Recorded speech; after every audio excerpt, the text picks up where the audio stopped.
इस दिल से के एपिसोड में हम उस विषय की चर्चा करेंगे जो आप मेन स्ट्रीम मीडिया में नहीं सुन पाएंगे, जो आपके प्रिंट मीडिया में कभी उसकी चर्चा नहीं होती, जो देश के जो हमारे राजनीतिक दल है वहाँ तक भी कोई चर्चा नहीं होती। और इसलिए नहीं होती कि लोग सोचते हैं कि अगर चर्चा करेंगे तो हो सकता है कि हमें कहा जाए आप तो प्रो पाकिस्तान हो, आप तो हिंदुस्तानी है ही नहीं।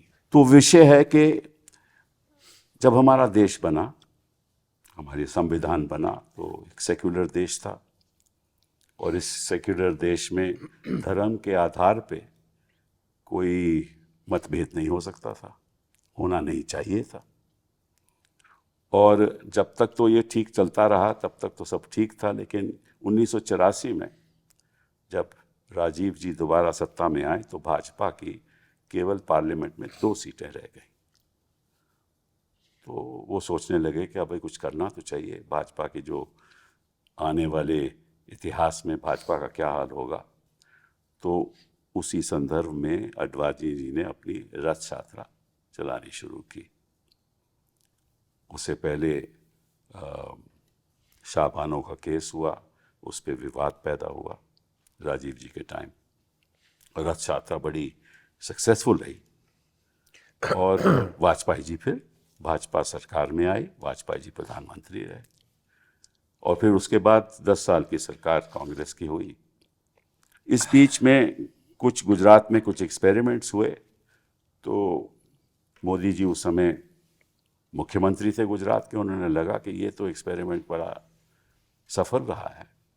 तो जब 2014 में मोदी जी प्रधानमंत्री बने तो उन्होंने ये तय कर लिया कि किसी तरीके से वोट बैंक पॉलिटिक्स की राजनीति शुरू की जाए और जो माइनॉरिटीज़ हैं, ख़ास तौर पे मुस्लिम माइनॉरिटी जिनकी संख्या लगभग कोई 20 करोड़ से ज़्यादा होगी, उनको एक किनारे रख के एक ऐसा प्रोजेक्ट शुरू किया जाए जिससे एक डिवाइड एंड रूल, जो ब्रिटिश भी करते थे, ब्रिटिश राज भी ऐसे डिवाइड एंड रूल पॉलिटिक्स होता था, तो उन्होंने शुरू कर दिया।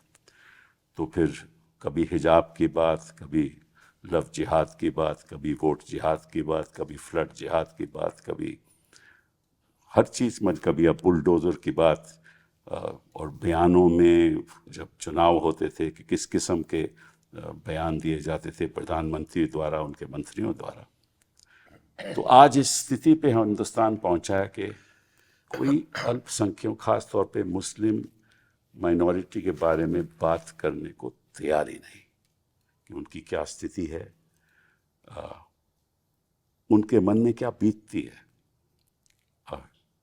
इस देश में वो कहते हैं कि वो तो एक नागरिक हैं इस देश के, एक सिटीजन है इस देश के, उनको भी उतने ही हक हैं। क्या उनको इतने हक हैं? तो इन बातों पे आज हम चर्चा करेंगे। हमारे साथ 3 ऐसे लोग हैं जो मैं समझता हूँ बेबाक तरीके से हमारे साथ बात करेंगे। नजीब जी हमारे संग हैं यहाँ। नजीब जी हमारे कॉलेज से सेंट स्टीवन से गई हैं और MA हिस्ट्री उन्होंने किया सेंट स्टीवन से, लंदन स्कूल ऑफ इकोनॉमिक्स में गए। इनके जो ग्रैंड पेरेंट्स थे वो chief justice and chief engineer in the court of the last Nizam of Hyderabad. और इनके ग्रेट ग्रैंडफादर मौलवी समीउल्लाह खान को फाउंडर थे अलीगढ़ मुस्लिम यूनिवर्सिटी के। 1973 में आप IAS में आए, मध्य प्रदेश काडर में आए। उसके बाद आपने कई साल 1999 तक मेरा ख्याल आपने IAS में रहे, फिर आपने इस्तीफ़ा दे दिया और ADB में चले गए।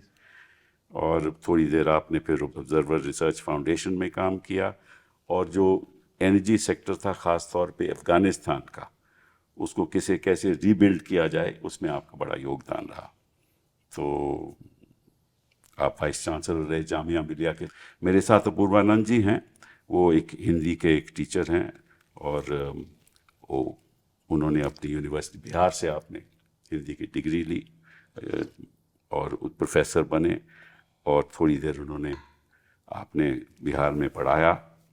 पटना यूनिवर्सिटी से PhD की, फिर उसके बाद TPS कॉलेज पटना में आपने पढ़ाया।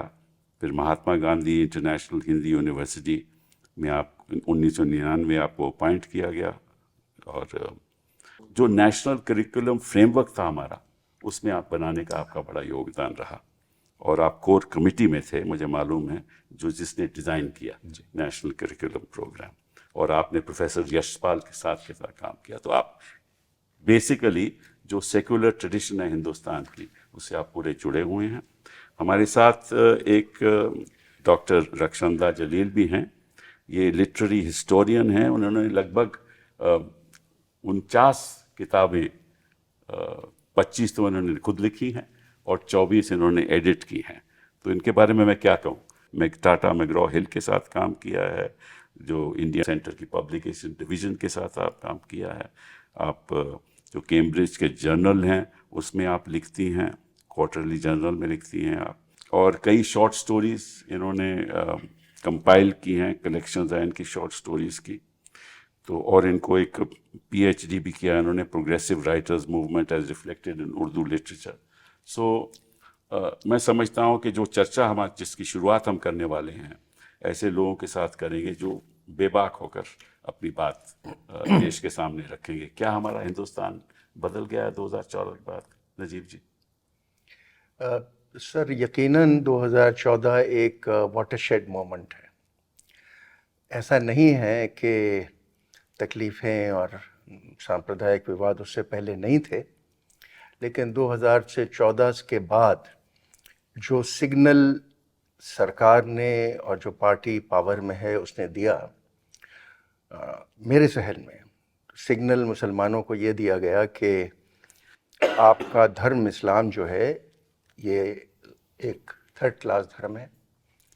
आपके जो प्रॉफिट हैं उनकी पर्सनैलिटी भी फ्लॉड है। आपकी जो शरिया के कानून हैं वो बिल्कुल बेकार है, और इसलिए अब हमारी ज़िम्मेदारी है कि हम आपको दुरुस्त करें। और इसके बाद लगातार जो सरकार के कानून बनाए, बिल बनाए, एक्ट बनाए, चाहे आप वो CAA ले लें, चाहे वो NRC का इनिशिएटिव ले लें, और फिर अभी हाल में वक्फ बिल ले लें, ये सब इंडिकेट ये करता था कि आप अपने आप को संभाल नहीं सकते। अब हमारी जिम्मेदारी है, और हम नेशनलिस्ट हैं। आप लोगों ने पाकिस्तान की मांग की थी, आपको पाकिस्तान मिला, इसलिए आपको शक व शुबा से देखा जाता था और देखा जाना चाहिए। और ये सिग्नल हम आपको देना चाहते हैं कि अब आप अपनी जगह समझें इस हिंदुस्तान में। एक नया हिंदुस्तान विकसित हो रहा है, और ये सरकार जो 300 सीटें लेके आई है, ये हिंदुस्तान का मत दर्शाती है, लोगों का मत दर्शाती है, और आपका जो कल्चर है। क्योंकि एक बात और सर बार बार कही गई, और वो लोगों के दिल के अंदर समा गई, कि ये 700 साल का राज जो आपने किया है, ये बड़ा एक टेररिस्ट किस्म का राज था। आपने बड़ी ज़्यादतियाँ की हैं हम पे, इसीलिए इतिहास बदल रहा है। और इसलिए हम बदलेंगे। और आपने हमारे मंदिर तोड़े हैं, हमारी जो इबादतगाहें हैं उनको बुरी तरह से ट्रीट किया है, और अब ये वक्त निकल चुका है, और अब वो चीज़ें दुरुस्त करने तो का इतिहास का बदला ले रहे हैं मतलब? मेरे ख्याल दिल में शायद बदला शब्द हो, लेकिन तरीका है कि हम कानून बदल देंगे, और हम आपको आपकी जगह बता देंगे कि ये आपकी जगह है। तो कानून तो खैर ये बदल रहे हैं, क्या इसकी नतीजा ये होगा कि हिंदुस्तान की सभ्यता भी बदल जाएगी पूरी तरीके से? पूर्वलाल जी, सभ्यता शब्द को लेकर मैं बहुत निश्चित नहीं हूँ कि हम किसे सभ्यता कहते हैं। आप उसे रहने सहने का तरीका कह सकते हैं, और रहने सहने का तरीका ये था कि अगर खुद मैं अपनी ज़िंदगी को देखूं, मेरी परवरिश एक छोटे से कस्बे में हुई है, सीवान में, और मेरे पिताजी जो उस वक्त नौजवान रहे होंगे, सिलचर से आए थे, और उन्होंने एक मुसलमान मोहल्ले में मकान लिया। उनके मकान मालिक इस्लामिया हाई स्कूल के हेडमास्टर थे, और उन्हें कोई दिक्कत नहीं हुई। और मेरी बहन को पहला लुकमा उसके जन्म के बाद एक मुसलमान ने खिलाया दिया। तो रहने सहने का एक तरीका था। मैं सभ्यता जैसे बड़े शब्द का इस्तेमाल नहीं करता हूँ, क्योंकि उसमें धोखा बहुत है।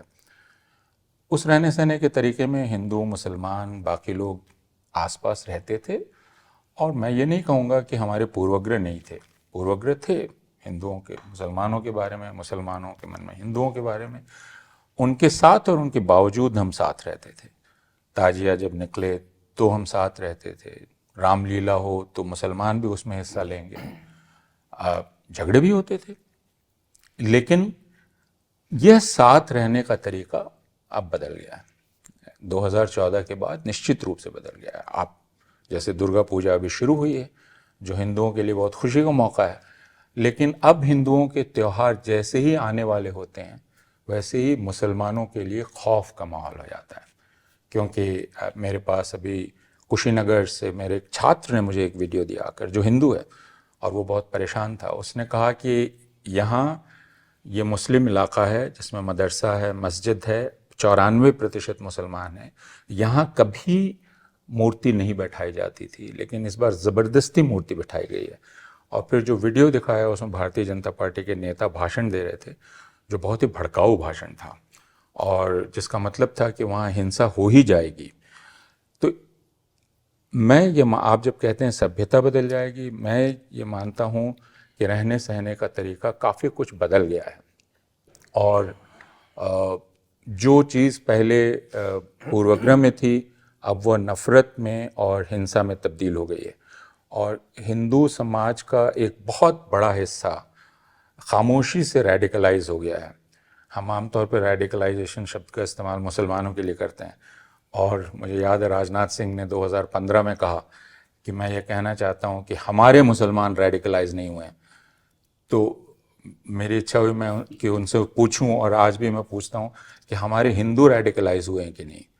तो फ़र्क ये हुआ है कि हिंदुओं की एक बहुत बड़ी आबादी रेडिकलाइज हो गई है, और वो मुसलमान विरोधी और ईसाई विरोधी घृणा से ग्रस्त है, उसका पूरा मनोविज्ञान। और वो आपको दिखलाई पड़ता है जब हिमाचल प्रदेश में अभी जुलूस निकले, तो उस जुलूस में तो हज़ारों लोग थे। उसके पहले मैंने देखा बड़ौदा में एक होटल खुला, एक मुसलमान ने एक होटल खोला। उस होटल के रास्ते पर हिंदू औरतें खड़ी हो गई, हिंदू मर्द खड़े हो गए कि हम यहाँ नहीं होटल खोलने देंगे। ये तो सामान्य हिंदू थे कि हम होटल नहीं खोलने देंगे। वो तो कहते हैं कि गरीब की जो रेडी जो मुसलमान लगाता है उस पर कुछ खरीदना नहीं आपको चाहिए। वो तो उस हद तक चलेगा। कोरोना के वक्त चला, और उसके उत्तम नगर में ठेले उल्टे गए, बाकी जगह प्रतिबंध का लगाया गया कि नहीं होना। इस तरह के वीडियोस आपको रोज मिल जाएंगे जिसमें एक हिंदू अपना हक मानता है कि वो जाकर एक दुकान पर इंस्पेक्ट करेगा, कहेगा कि ये जो नाम तुमने लिखा है, जैसे उत्तर प्रदेश में हम जानते हैं त्यागी मुसलमान भी लिखते हैं, बाकी लोग भी लिखते हैं, तोमर भी मुसलमान लिखते हैं। तो एक दुकान पे लिखा हुआ है तोमर कोई शॉप, तो ये जाके कह रहा है तुम्हारी हिम्मत कैसे हुई, तुम तोमर लिखोगे, तुम अपना नाम लिखो। अब हर हिंदू यह महसूस करता है कि उसके पास ये अधिकार है कि वो एक मुसलमान के घर में घुस के उसका फ्रिज खोल सकता है, उसका टिफ़िन देख सकता है ट्रेन में, ये कह सकता है कि तुम दिखाओ तुम्हारे बस्ते में क्या है, और ये भी हक मानता है कि अगर उसको शक हो रहा है किसी चीज़ का तो वो उसको मारेगा। खबरें जो छपती हैं उनमें यही कहा जाता है कि इस शक पर मारा, तो यानी मारना ठीक था क्योंकि शक ये था। नहीं बनेगी। अभी अभी मैं सितंबर की बात कर रहा हूँ, या इसी मई या सितंबर में एक 72 साल का मुसलमान गाड़ी में जा रहा था, ट्रेन में जा रहा था। उसको पूछा, वो सोचते थे कि ये काऊ का मीट ले जा रहा है, तो उसको मारा। हाँ, वो शक की बात जो आपने की ना, हाँ, उन लोगों ने मारा जो पुलिस में भर्ती के लिए कंपटीशन देने जा रहे थे। तो आप ये समझ सकते हैं कि पुलिस में तो मैं सिर्फ आपने जो सवाल किया उसके जवाब में ये कहना चाहता हूँ कि हमारा रहने सहने का तौर तरीका बदल गया है और सोचने का तौर तरीका बदल गया है, और इसका सामना आप अपने रिश्तेदारों से बात करते हुए देखते हैं, अपने छात्रों से बात करते हुए देखते हैं। मसलन मैं गोदान पढ़ा रहा था और मैं बात कर रहा था कि एक हमारी कहावत है सबय भूमि गोपाल की, लेकिन जब राज्य बन जाता है तो एमिनेंट डोमेन हो जाता है राज्य का, तो भूमि पर। तो एक लड़के ने फ़ौरन कहा कि सर वक्फ बोर्ड, जिसका कोई रेलेवेंस नहीं था वहाँ। और मैंने उससे पूछा कि आपने वक्फ बोर्ड शब्द का इस्तेमाल क्यों किया, तो उसने कहा वो ज़मीन ले लेता है। तो मैंने कहा किसकी ज़मीन ले लेता है? तो अब मैं सिर्फ ये कहना चाहता हूँ कि ये मनोविज्ञान बदल गया है और हमें ज़्यादा फिक्र करनी चाहिए हिंदुओं की, क्योंकि मुसलमान तो देख रहे हैं उनके साथ क्या हो रहा है, और 10 साल में अब वो समझ भी गए हैं कि उन्हें किस तरह काम करना है और उनको इस हिंदुस्तान में रहना है, इस हिंदुस्तान में एक शहरी के हक़ के साथ रहना है। तो एक बहुत ही गरीब, एक अनपढ़ निरक्षर मुसलमान हो जिसके भाई को मार डाला गया, वो भी कानून की लड़ाई आखिरी दम तक लड़ता है। इस बात को आप जानते हैं, बिल्कुल। और हमारे वकील दोस्त जानते हैं कि कैसे वो लड़ाई लड़ता है। तो ज़किया जाफरी हो, वो 22 साल तक लड़ाई लड़ती है, बिल्किस बानो 17 साल तक लड़ाई लड़ती है, कोई 8 साल तक लड़ाई लड़ता है। तो उनको अब ये पता चल गया है कि राजनीति से उम्मीद नहीं है, समाज से उम्मीद नहीं है, तो उम्मीद एक ही किससे? जगह है, संविधान और कानून। और वो एक पतला सा धागा है जिसको पकड़े हुए हैं वो, उसके आगे नहीं। उसके बारे में हम जरा बाद में बात जी करेंगे। हाँ। आपने बात कहा कि भाई आप समझते हो कि हिंदू समाज में एक बड़ी भारी परिवर्तन आ गया, उनकी सोच बदल गई है। लगभग आपने कहा कि ज़्यादातर हिंदुओं की सोच बदल। मैं आपसे थोड़ा इत्तेफाक रखता हूँ, क्योंकि ये जो बातें सब जो हो रही हैं, और डॉक्टर साहब से हम पूछेंगे कि रक्षानंदा जी से कि भाई ये बातें जो हो रही हैं ये तो केवल बीजेपी की स्टेट्स में हो रही हैं जहाँ बीजेपी राज कर रही है, बाकी जी तो जगह तो नहीं हो रही। अगर आज कांग्रेस कर्नाटका में है तो ये सब कर्नाटका में नहीं हो रहा। अगर कांग्रेस कहीं, थोड़ा सा हस्तक्षेप करना चाहूँगा।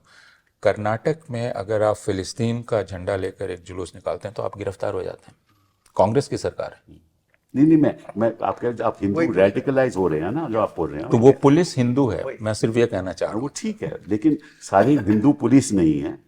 सारे हिंदू पुलिस इसलिए कि रेडिकलाइज हो रही है क्योंकि उनके जो शासन है उनको ये अख्तियार देता है कि ये काम करे, उनका कुछ नहीं होगा। लेकिन बाय एंड लार्ज मैं समझता हूँ, अभी आप छात्रों की बात की, मैं भी आपसे पूछूंगा छात्रों की बात की। आजकल के छात्र अब कहने लगे हैं, मेरे तो कई बार बातचीत होती है कि भैया हमें तो अपनी नौकरी चाहिए, हमें तो रोज़गार चाहिए, ये सब हिंदू मुस्लिम से क्या होने वाला है? तो साहब आप बताइए। देखिए 1947 के बाद मुसलमानों की कोई ख़ास मिडिल क्लास थी नहीं। जो क्रीमी लेयर थी पाकिस्तान चली गई, गरीब गुरबा बचे थे। हमें 70 साल से ज़्यादा लगे एक मिडिल क्लास बनाने के लिए। मिडिल क्लास चाहे हिंदुस्तान की हो चाहे कहीं की हो, क्या चाहती है? बेहतर घर, नौकरी, बेहतर ज़िंदगी। This is a world wide phenomena, not peculiar to India और इंडियन मुस्लिम्स।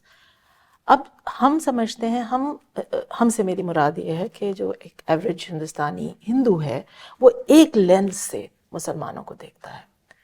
उस लेंस को बदलने की ज़रूरत है। अगर हम बेसिक बात करें कि हमें कहाँ से बदलाव लाना है, सबसे पहले तो जिस लेंस से, जिस नज़रिए से आम हिंदुस्तानी हिंदू, आम हिंदुस्तानी मुसलमान को देखता है, उस लेंस को बदलिए, फिर कहीं शायद चेंज आए।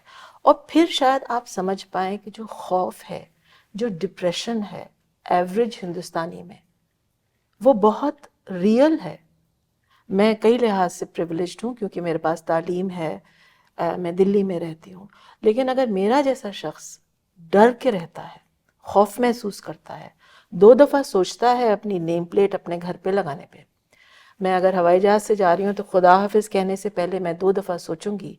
अगर मैं ट्रेन पे किसी को सी ऑफ करने जा रही हूँ तो खुदा हाफिज़ कहने से पहले सोचूंगी।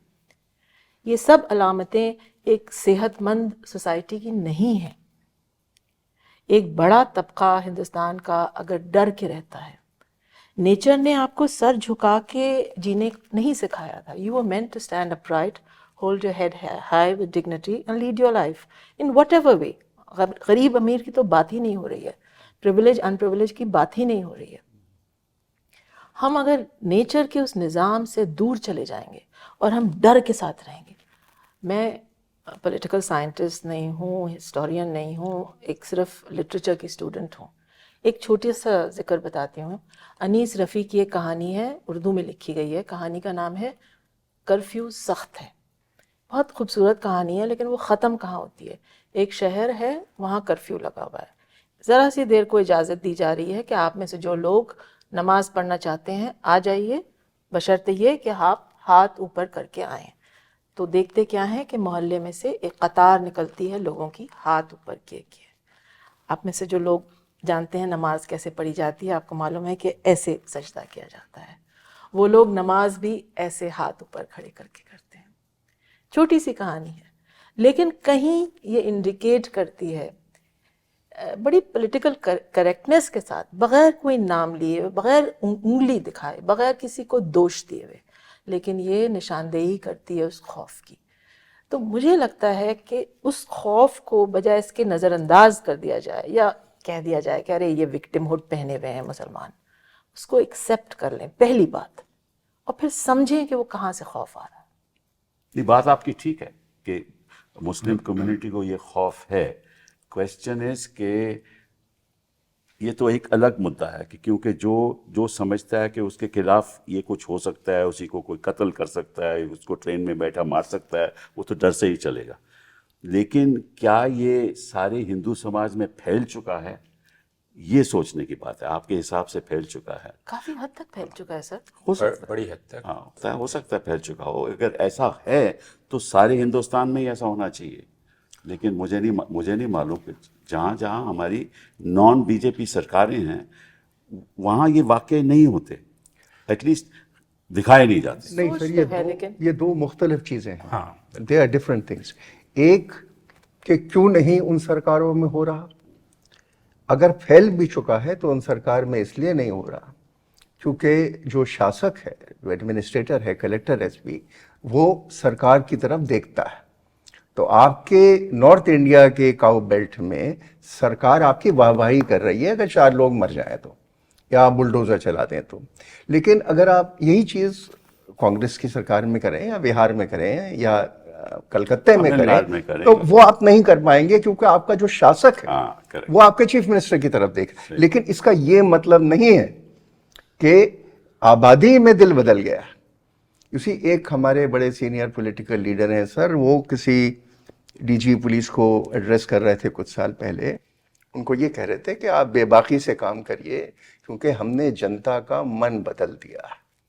ये एक बड़ा सैल्यूटरी स्टेटमेंट है सर।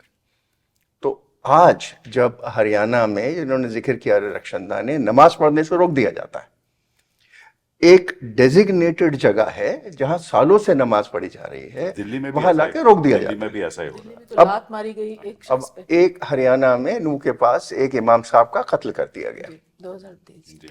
कोई रिलीफ नहीं है। अब जो दूसरी बात हुई सरकार, 4 मुसलमान 5 मुसलमान बहादुर लड़के अब उनका मुकदमा लड़ने के लिए तैयार, लेकिन सरमाया नहीं है, पैसे नहीं है। हरियाणा में जज कितना सही है कितना गलत है, कौन उनको हरियाणा, क्योंकि कपिल सिब्बल के पास पहुंचने की उनका सरमाया नहीं है। अगर चंडीगढ़ हाई कोर्ट में भी वो लड़ेंगे तो वो किसके पास जाएं, फीस कहां से लाएं? ये एक एक्चुअल स्थिति है sir. Rakhshanda would know those people, they are fighting a case in Gurgaon today and struggling to raise funds. तो ये परिस्थिति से जो इन्होंने बात कही कि धीरे धीरे जो टाइम बदला है, मैं आपको एक छोटी सी किस्सा सुनाता हूँ सर। 1947 में जब तकसीम हुई तो आपको तो मालूम है दरियागंज में हमारा घर था, एक टांगा वहाँ से गुजर रहा था। टांगे में एक फैमिली थी। तो मेरे फादर निकले, उन्होंने कहा कि आप लोग कहाँ से आए? उन्होंने कहा साहब हम फलानी जगह पाकिस्तान से आए हैं दिल्ली सेटल होने के लिए, अंदर आ जाइए। वो कुलदीप नैयर साहब की फैमिली थी, जस्टिस राजेंद्र सच्चर की फैमिली थी, और वो हमारे घर 6 साल रहे थे, 1947 to 1955। My family moved out.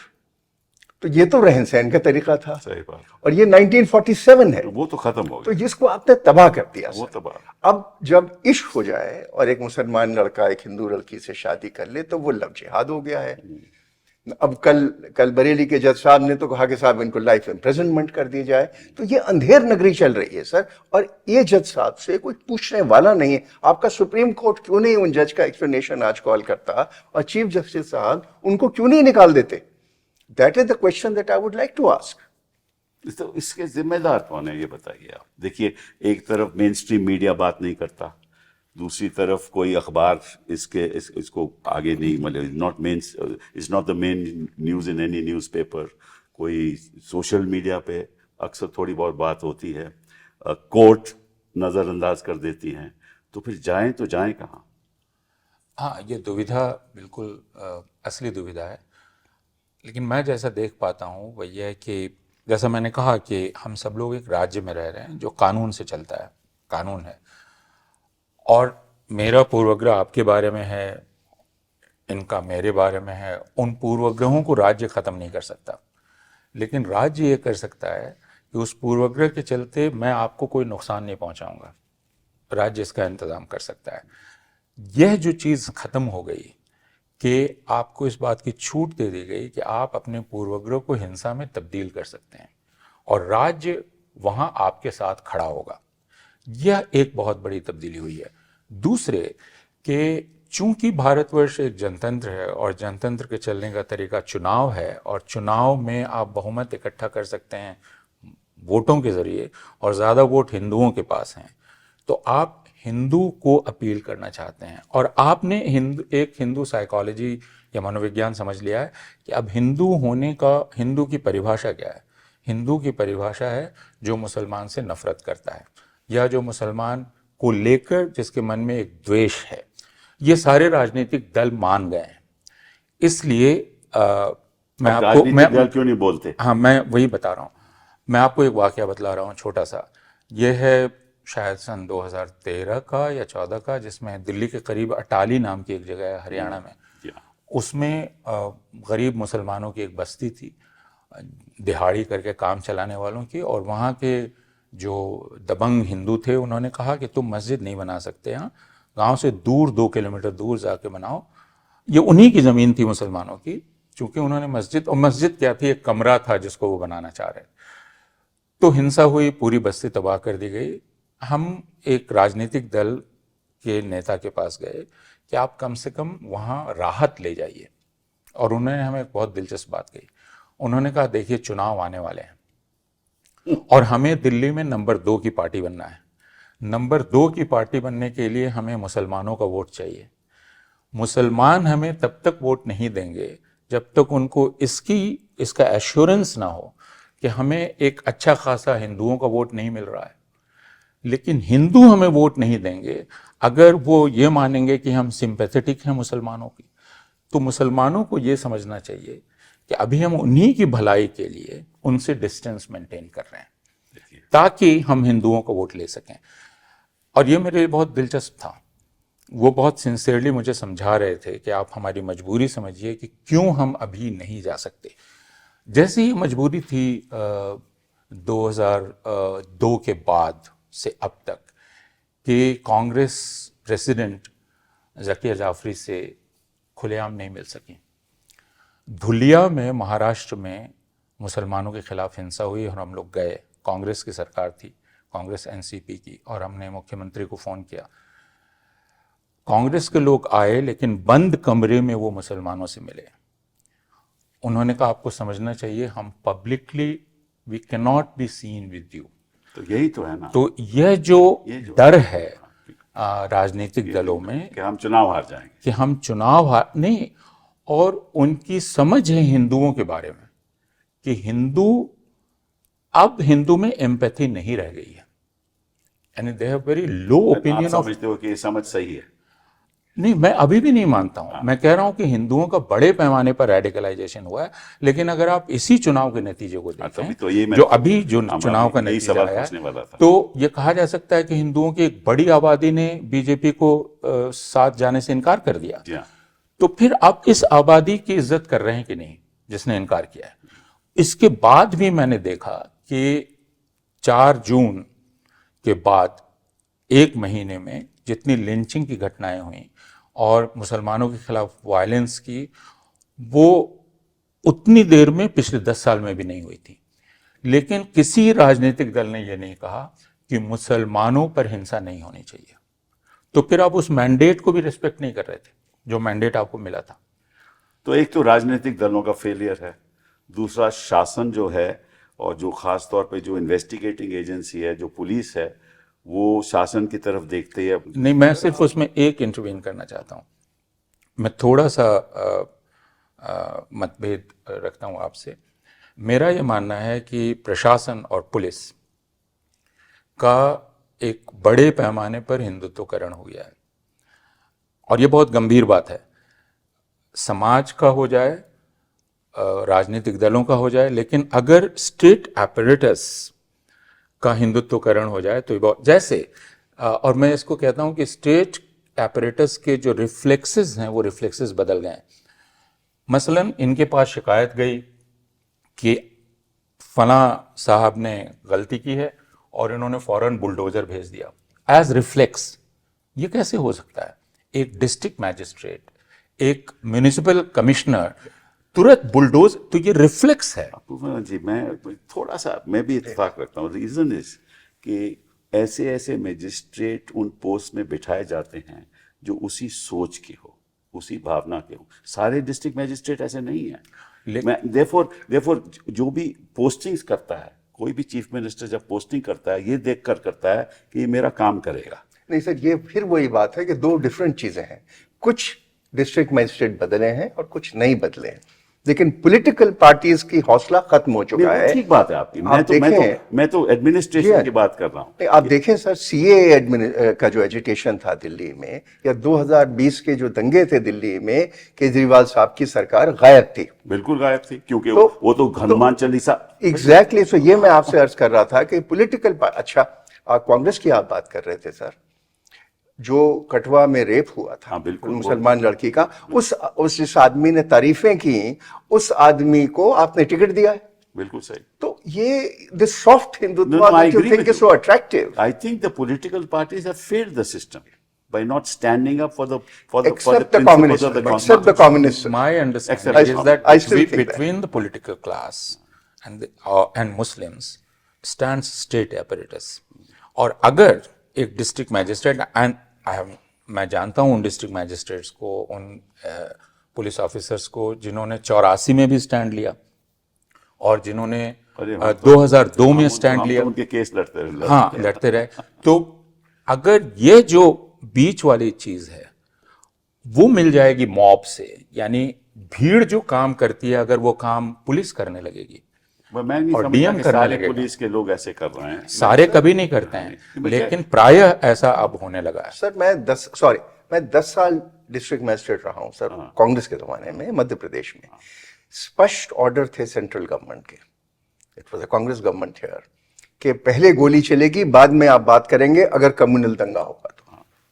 और मैं अर्जुन सिंह साहब के दाद देता हूं, भोपाल में एक कम्युनल राइट में उन्होंने मुझसे कहा कि जंग साहब, मेरे यहाँ कितने भी लोग मरे लेकिन हिंदू मुस्लिम झगड़ा नहीं होगा। बिल्कुल। तो ऐसे भी लोग रहे हैं। बिल्कुल हैं, और आज भी हैं। मैं समझता हूँ, ऐसी बात नहीं है कि आज नहीं है, आज भी ऐसे लोग हैं। लेकिन जो पॉलिटिकल पार्टीज हैं वो डर चुकी हैं, वो डर गई हैं। वो डर चुकी हैं, इसमें कोई शक नहीं।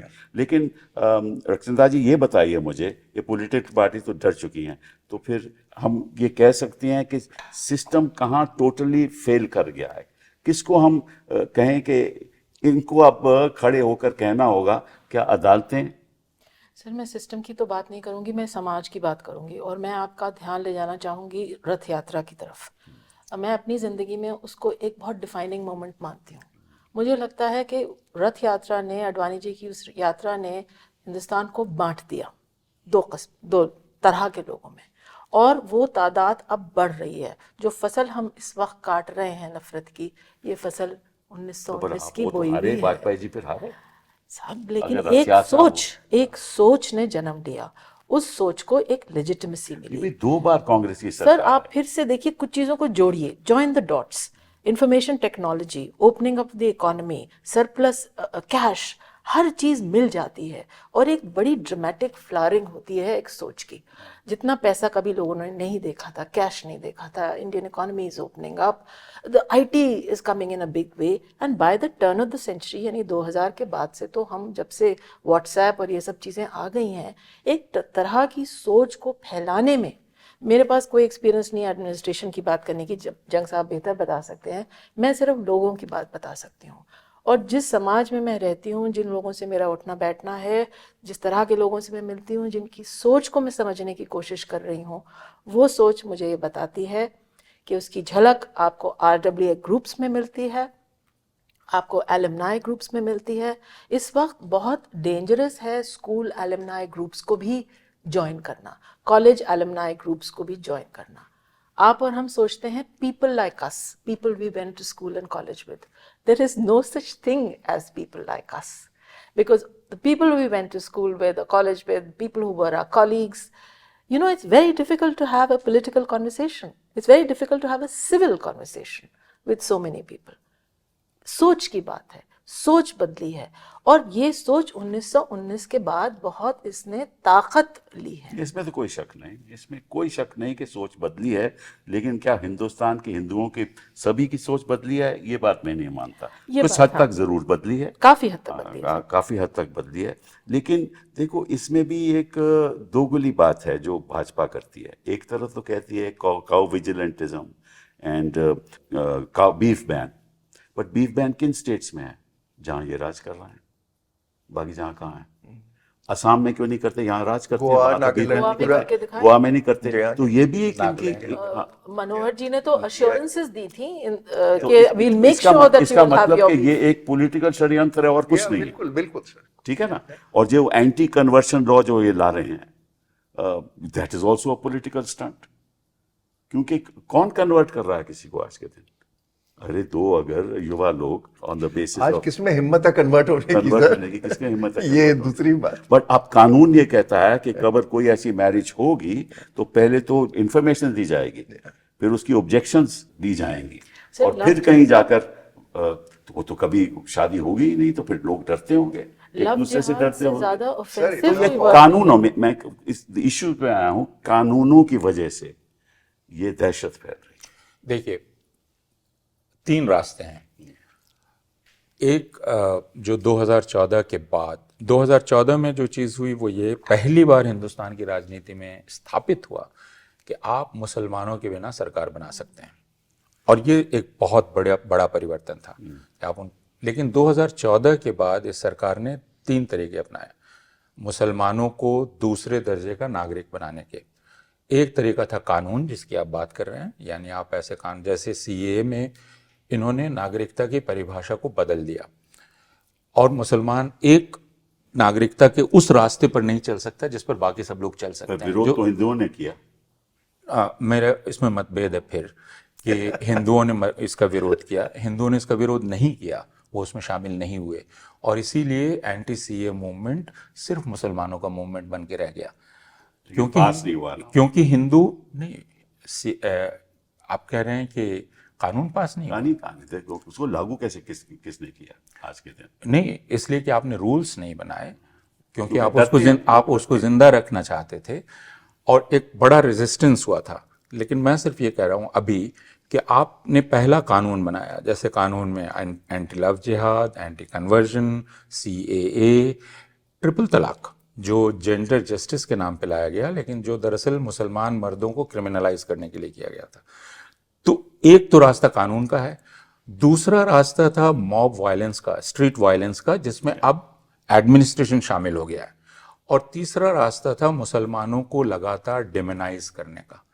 आपने बड़े मीडिया के जरिए मुसलमानों की ऐसी तस्वीर खींची कि हिंदू सुबह से रात तक देख रहा है कि मुसलमान एक ऐसी चीज़ है जिससे आपको डर के रहना चाहिए, जो बहुत ख़तरनाक है, जो पता नहीं आपको काट देगा, आप कुछ कर देगा। तो सुबह से रात तक टेलीविज़न चैनल्स, हिंदी अखबार, फिल्में, पद्मावत किस्म की तो फिल्में। ये 3 रास्ते हैं जिन रास्तों से हिंदुओं को रेडिकलाइज किया गया और मुसलमानों को 2m दर्जे का नागरिक बना दिया गया।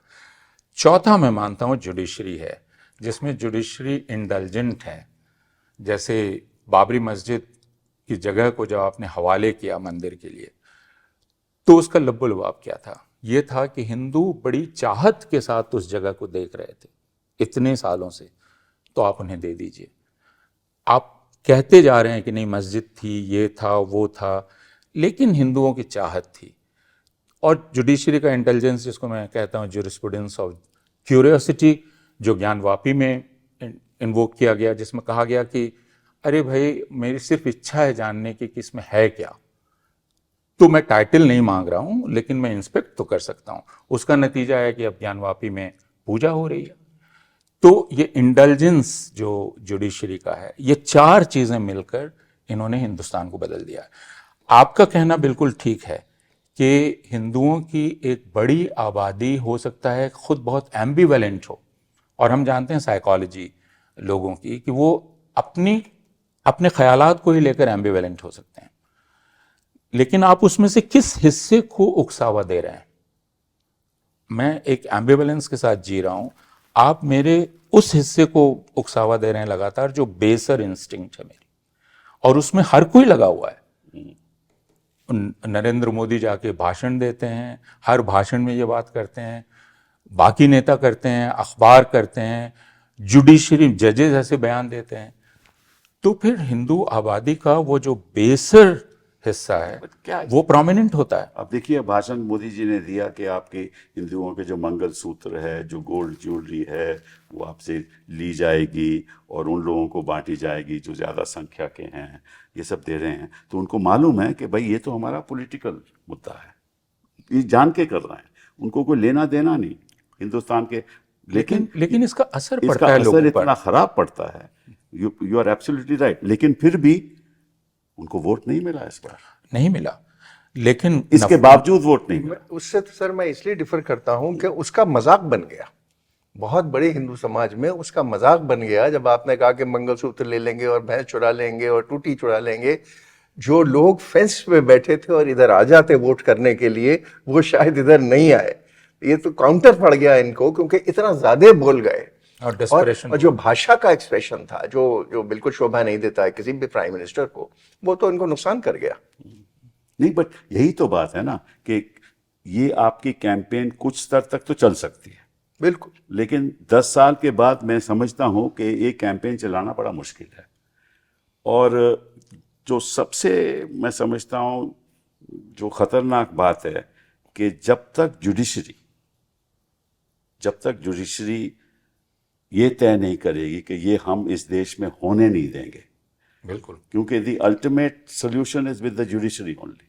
वही लॉज सेट असाइड कर सकते हैं, वही कह सकते हैं कानून गलत है, संविधान के खिलाफ है, और सबको हक है क्या खाने का, पीने का, रहने का। आज के दिन तो ये स्थिति है कि मुसलमान कहीं जाए टेनेंट बनने के लिए तो टेनेंट नहीं बन सकता। बिल्कुल।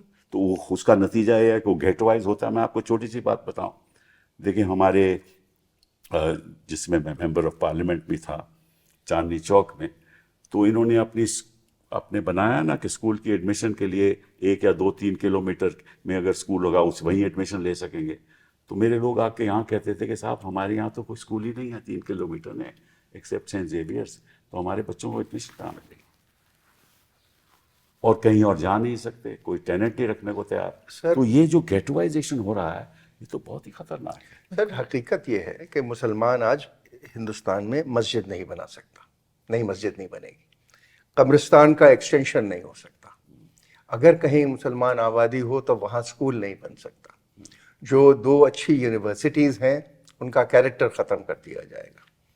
तो ये जो सिग्नल आप बार बार दे रहे हैं, जो ये अपूर्वानंद कह रहे हैं कि you are a second class citizen, please So why doesn't the judiciary, why doesn't the now judiciary... coming to that sir, I was going to say and I hope I am not committing जो आप लोग कहते हैं वो, कि ये इनकी आज जुडिशरी की नीयत पे मुसलमान को शक है, ये संदिग्ध नीयत है इनकी। धर्म संसद की बात करें, जिस किस्म के जो बयान दिए जाते हैं धर्म संसदों में, petition after petition supreme court में होती हैं, लेकिन उसका कोई फैसला नहीं होता।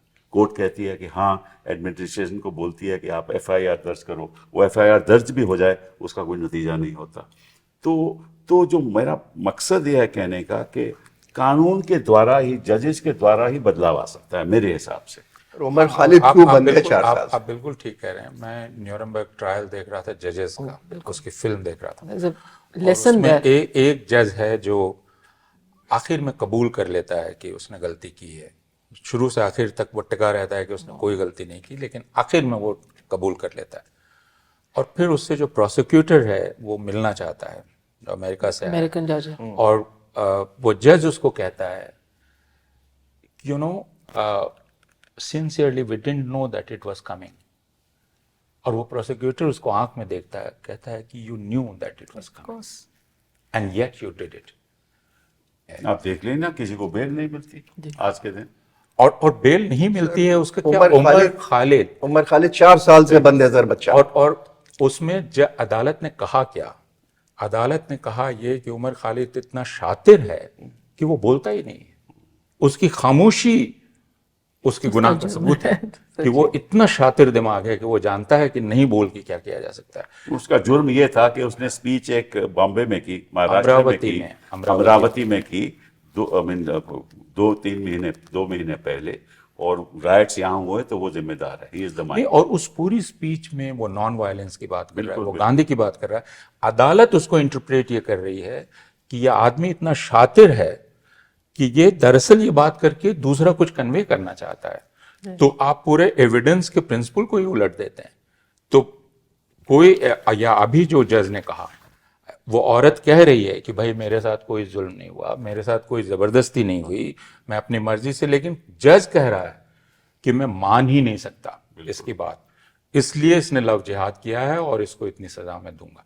तो no evidence is evidence in itself against you because I want to persecute you or prosecute you। अब ये क्या हो रहा है कि हिंदुस्तान की अब राजनीति में क्या हो रहा है कि अब जहाँ जहाँ भी चुनाव हो रहे हैं, फॉर एग्जांपल अभी झारखंड में चुनाव हो रहा है, होने वाला है, तो वहाँ कह रहे हैं कि सब बंगाल से आ गए, बंगाल से आ रहे हैं सारे, और बांग्लादेश से आ रहे हैं। बांग्लादेश से आ गए। मतलब कि नोबडी हैज एनी डेटा, किसी के पास कोई डेटा नहीं है कि बांग्लादेश से आ रही हैं या नहीं, लेकिन प्रधानमंत्री जी कह रहे हैं, चीफ मिनिस्टर ऑफ असम जाकर वो कह रहे हैं ये षड्यंत्र चलाया जा रहा है।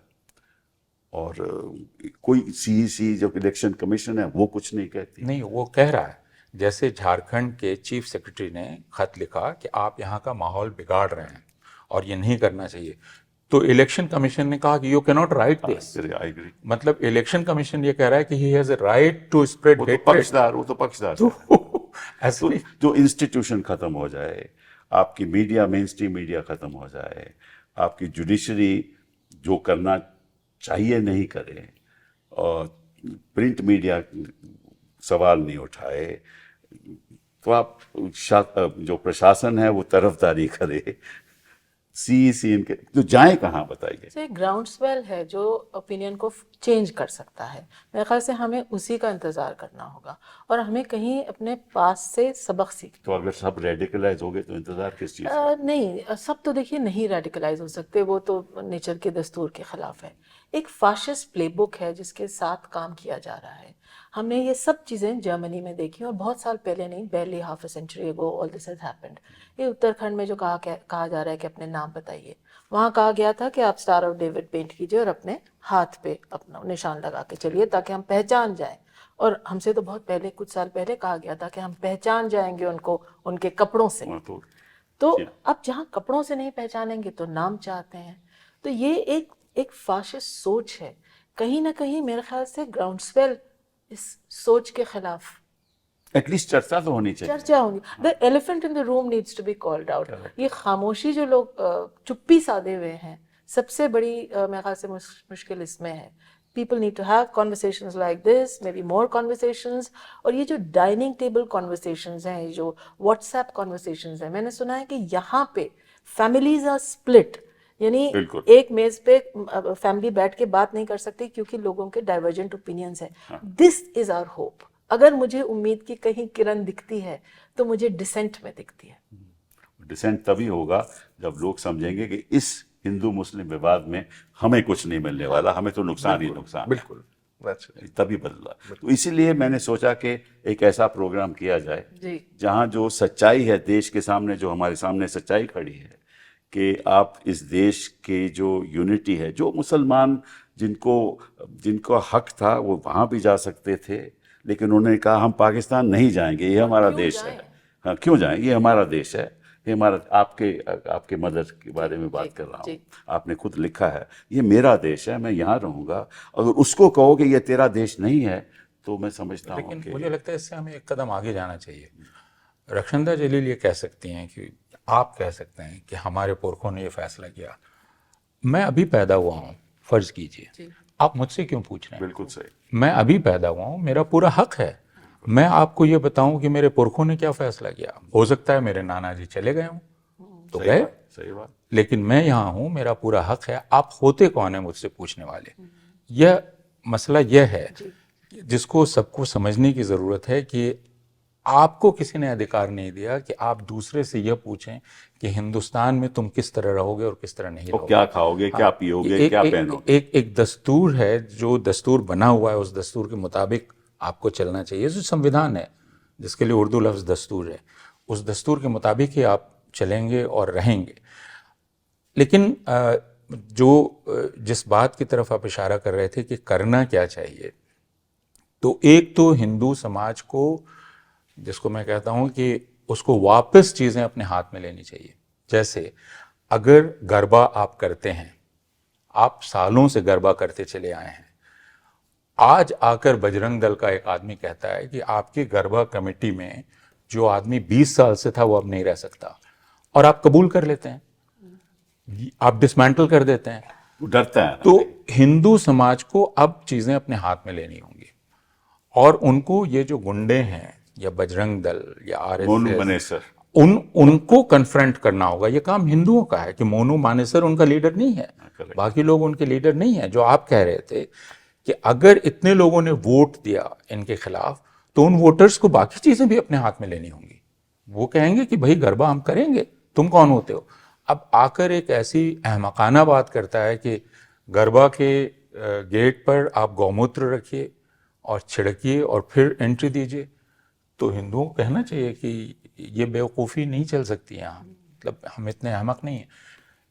यह जब तक हिंदू करना शुरू नहीं करेंगे, और अपने जुलूसों में, अब रामनवमी का जुलूस मेरे एक पुलिस ऑफिसर दोस्त ने बिहार में बतलाया 2 साल पहले, उसने कहा कि रिकॉर्ड बिक्री हुई तलवार की, और ट्रक भर भर के तलवार बिहार पहुंची बिकने के लिए। कार्डबोर्ड रामनवमी असली, हाँ? कार्डबोर्ड की तलवार नहीं, असली तलवार यही- थी, यही। असली तलवार जी, थी। जी। और उसने कहा कि आर्म्स एक्ट में एक ऐसा लूपहोल है जिसमें, उसने कहा कि हमने बंद कर दिया लेकिन फिर वो निकल आए। तो वो तलवारें लहराते हुए, मुसलमानों को गाली देते हुए, डीजे पर गाने चलाते हुए, इतने घटिया तो शासन गंदे, नहीं रोकता, अदालत नहीं कुछ कहती, तो यही तो प्रॉब्लम है। प्रॉब्लम तो नहीं हो सकता है अदालत। मैं ये कह रहा हूँ कि मेरे मोहल्ले में एक जुलूस निकल रहा है, और उसमें लोग ये नहीं कहेंगे कि तुम डीजे पर, ये दुर्गा पूजा है, दुर्गा पूजा में तुम डीजे पर मुसलमानों को गाली देता हुआ गाना कैसे बजा सकते हो। सही बात है। दशहरा में विजयादशमी के दिन हम सब लोग मूर्ति का विसर्जन करने जाते थे। अब जो गाने बजते हैं वो सिर्फ मुसलमानों को गाली देते हुए, ज़्यादातर अश्लील गाली। कुणाल पुरोहित की पूरी किताब है, कई डॉक्यूमेंट्रीज हैं। तो ये चैलेंज है हिंदू समाज के सामने कि वो वापस चीज़ों को अपने हाथ में ले।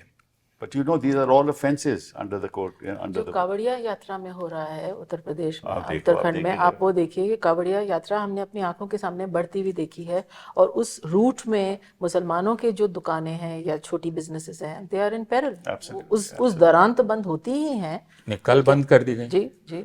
दुर्गा पूजा शुरू हुई, आपने मुसलमानों की दुकानें बंद कर दी। वैसे तो सर क्रिश्चियंस का भी यही हाल है। नहीं, उनकी वैसे बात नहीं करते। हमने उनकी बात नहीं की है। 2% आज के दिन उन्होंने तो बात बेचारों ने अपने नाम बदल लिए। बिल्कुल नाम सर, क्या बदलने लिया। हर रोज उत्तर प्रदेश, हिमाचल प्रदेश, बाकी जगह 1 या 2 हाँ, बिल्कुल। क्रिश्चियन या तो पीटा जा रहा है या गिरफ्तार सही हो बात रहा है। है। हम उसकी बात नहीं कर रहे। आज बात नहीं कर रहे। लेकिन थैंक यू वेरी मच। ये बहुत ज़रूरी था कि पहली बार हुआ है कि हमने जो सच्चाई है खुलेआम इस प्रोग्राम के द्वारा हमने कोशिश की कि जनता के पास पहुँचे ये बातें, ताकि वो सोचें, हम इकट्ठा होकर सोचें कि हिंदुस्तान को वाकई में इस जो दुविधा में देश पड़ा है उसको कैसे बाहर लाया जाए। आपका बहुत बहुत धन्यवाद। आपका शुक्रिया। Thank you sir. Thank you.